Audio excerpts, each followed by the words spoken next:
요 다음이 바로 여러분이 좋아하는 광개토왕입니다. 자, 광개토왕은 이름이 담덕이고 고국양왕의 아들이다. 태어나서 씩씩하고 뛰어나며 대범한 뜻이 있었다. 고국양왕 3년에 태자로 칭립되었고 9년에 왕이 서거해서 태자가 즉위했다. 자, 가을 7월에 남쪽으로 백제를 쳐서 10개성을 빼앗았다. 요거 즉위년입니다. 391년이에요. 즉위하고 나서 곧장 2달 뒤에 바로 친 겁니다. 백제 10개성 빼앗았다 그랬는데 10개성이 어딘지 모르지만 아마 예성강 근처 성이거나 아니면 경기도 북부 지역이 아닐까 생각을 합니다. 어딘 가겠죠, 그죠?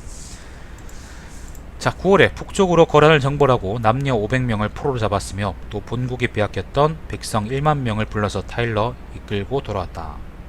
이번에는 이게 언제냐? 7월에 백제를 쳤고 9월에 거란을 쳤으니까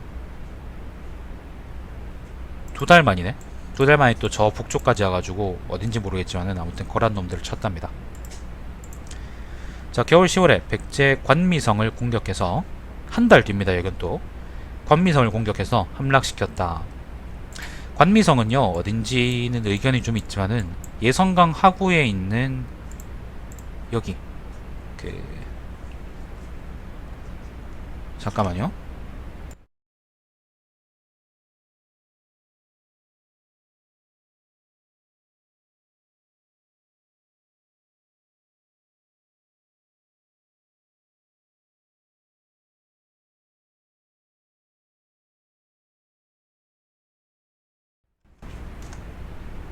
관미성은 아마도 여러가지 이설들이 있는데요. 이병도가 관미성을 이제 교동도라 그랬거든요. 근데 앞뒤 정황상 볼 때 교동도거나 아니면은 이 근처의 섬 중에 하나라고 보는 게 타당하고, 그리고 교동도가 사실 강화도를 제외하면은 요 근처 섬 중에는 제일 큰 것 같거든요. 예성강 근처 섬 중에는 아마 그래서 여기 같아. 아마도 여기 같습니다. 아마도 여기겠죠. 아무튼 그렇습니다. 관미성이 그렇습니다. 자, 관미성을 공격해 함락시켰다. 그 성은 사면이 가파른 절벽으로 바닷물이 둘러싸고 있어 왕이 군사를 7길로 나누어 20날을 공격해서 함락시켰다. 아까 북쪽에서 거란을 정벌한 게 9월이었고요. 그 다음 백제 관미성을 공격한 게 10월입니다. 그러니까 한 달 만에 다시 또 저 북쪽에서 남쪽으로 내려와서 여기를 쳤답니다. 자, 2년입니다. 2년. 광개토왕 2년입니다. 392년입니다. 가을 8월에 백제가 남쪽 변경을 침범하니 장수에게 명해서 이를 막았다. 9개의 절을 평양에 창건했다.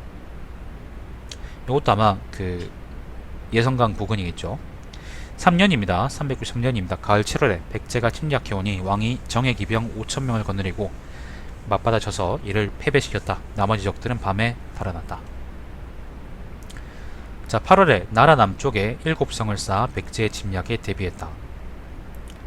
자, 4년입니다. 394년입니다. 가을 8월에 왕이 폐수 위에서, 폐수라는 게 예성강, 여기 지금 보이는 파란 물리 쪽이죠? 요걸 의미해요. 자, 폐수 위에서 백제와서 이를 크게 패배시켰다. 사로잡은 포로가 8천여 명이나 되었다. 자, 9년입니다. 399년입니다. 봄 정월에 왕이 사신을 연나라에 보내 조공했다. 연나라가 후연이겠죠. 자, 2월에 연왕 성이, 모용성이겠죠. 모용성이 우리 왕의 예절이 오만하다고 해서 몸소 병력 3만 명을 거느리고 불의에 쳐들어왔다. 자, 표기대 장군 모용희로서 선봉을 삼아 신성과 남소성의 2성을 쳐서 빼앗고, 아까 신성하고 남소성은 어딘지 보셨죠, 그죠? 신성은 요 지역이고요. 그 다음 남소성은 요 지역입니다.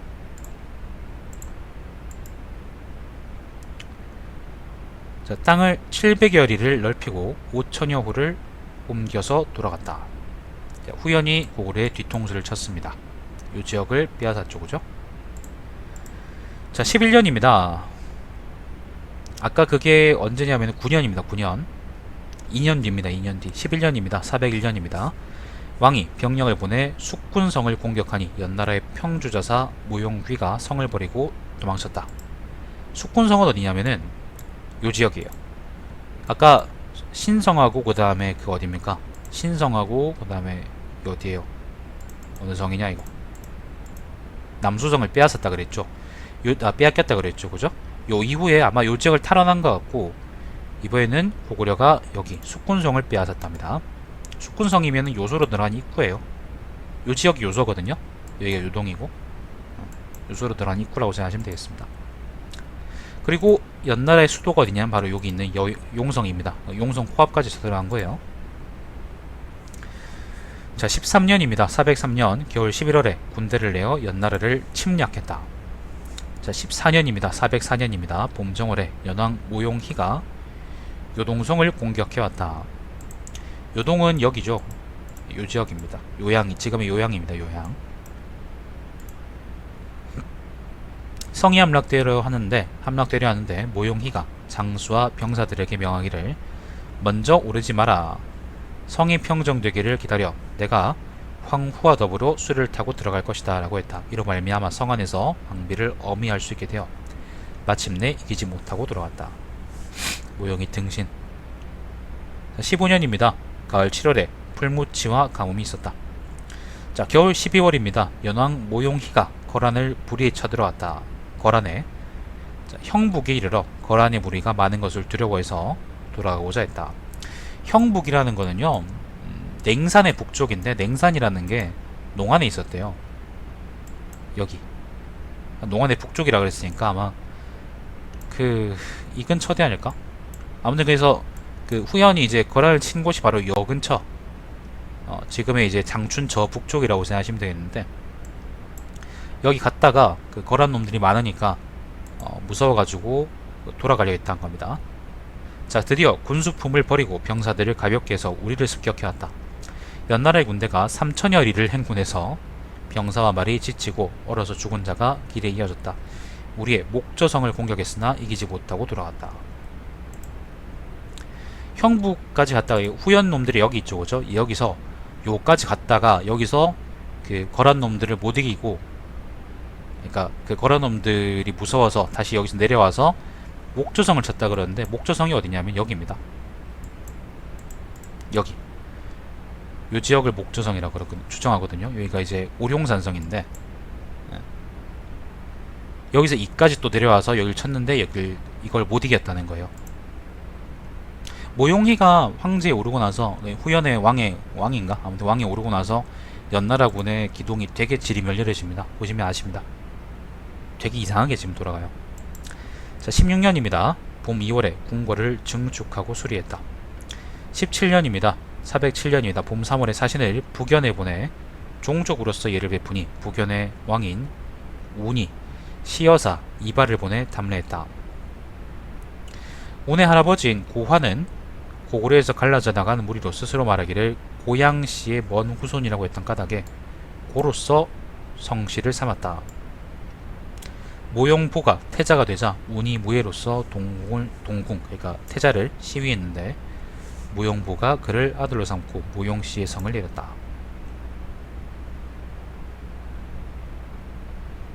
북연이 갑자기 나오죠.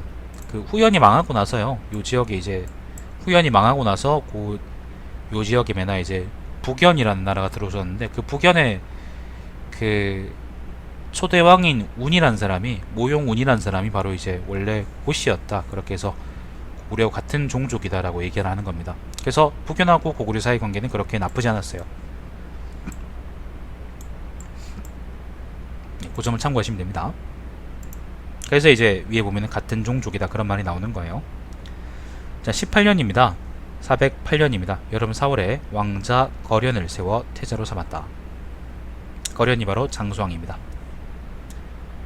자, 가을 7월에 나라 동쪽에 독산 등 6성을 쌓고 평양 백성들의 살림집을 옮겼다.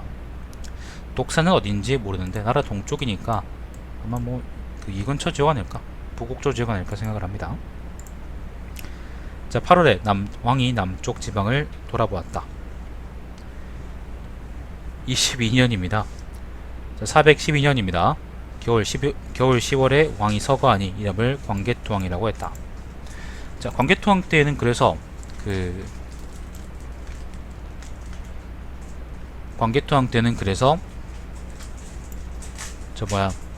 남쪽으로 백제가 계속 예성강에서 올라오는 거를 완전히 박살내버리고, 그 이후에 후방에서 계속 괴롭히던 거란도 쓸어버리고, 그리고 계속 그 고구려하고 별로 관계가 안 좋던 연나라 모용씨 있죠, 그죠? 모용선비들을 작살내버리고 결국에는 후연이 멸망하는 지경까지 이르렀다라고 보시면 되겠습니다. 공개토항을 거치면서 고구려가 완전히 지역의 패왕이 됩니다. 그리고 지역의 패왕이 되고, 공개토항 시기 이후에 장수왕이 즉위할 때부터 중국에는 다시 이제 북중국의 나름대로의 통일 정권이 들어서요. 그러니까 56국 시대가 아니라 말 그대로 이 북중국 있죠. 이 전체를 다 통일한 단일 왕조가 들어섭니다. 남중국은 그대로 남아 있고요. 그래서 요 시기를 보고 남북조 시대라 그러는데, 그렇기 때문에 더 이상 고구려하고 중국은 그 서로 적대적 관계가 아니게 됩니다.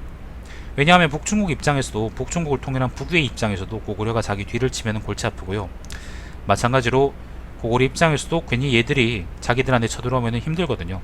막기 힘들거든요. 그렇기 때문에 서로서로 존중해주자는 입장으로 나가게 되고, 장수왕은 그래서 남쪽으로 내려가서 주로 전쟁하게 되죠. 싸우게 됩니다.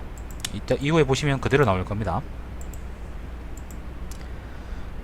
그래서 되게 나쁘게 얘기하자면요, 광개토 왕이 후연을 작살낼 수 있었던 거는 그때 당시 중국이 되게 혼란스러웠을 때였기 때문이다 라고 얘기할 수 있는데, 사실 근데 반대로 얘기하면 중국이 혼란스럽지 않으면 외부 세력이 중국으로 들어가는 예는 거의 없어요. 예를 들어서 금나라 있죠, 그죠? 금나라 아니면 나중에 후금, 청나라 같은 경우도 요동에서 발원해서 남쪽으로 쭉 들어갈 때에도 중국이 똑바로 된 상태여서 들어간 게 아니라, 금나라의 경우에는 중국이 이제 요나라하고 그 다음에 송나라로 나누어 가지고 이제 서로 싸우고 있었기 때문에 가능했고, 그리고 청나라의 경우에도 마찬가지로 명나라가 멸망 직전이었기 때문에 그죠? 그러니까 예를 들면 산해관이 뚫리지 않았지만은 결국에는 약탈대가 산동해까지 가서 이제 물자를 약탈해올 정도로 국경에 뻥 뚫려 있었기 때문에 들어올 수 있던 거지, 그게 아니면은 중국을 무너뜨리는 게 쉬운 일이 아닙니다. 마찬가지로 그런 이유 때문에 우리가 고구려를 굳이 폄하할 필요는 없어요. 예를 들면 광개토항은 중국이 혼란스럽기 때문에 이렇게 넓게 정복할 수 있던 거다. 사실 맞는 말이고, 그게 폄하할 말이 아니라는 것을 말씀드리고 싶습니다. 그렇습니다. 수천만 명 아니면 수천만 명이 한 정치 세력으로 뭉쳐가지고 그걸 나라 구실하면 그게 얼마나 무섭겠어요. 지금도 존나 무서운데.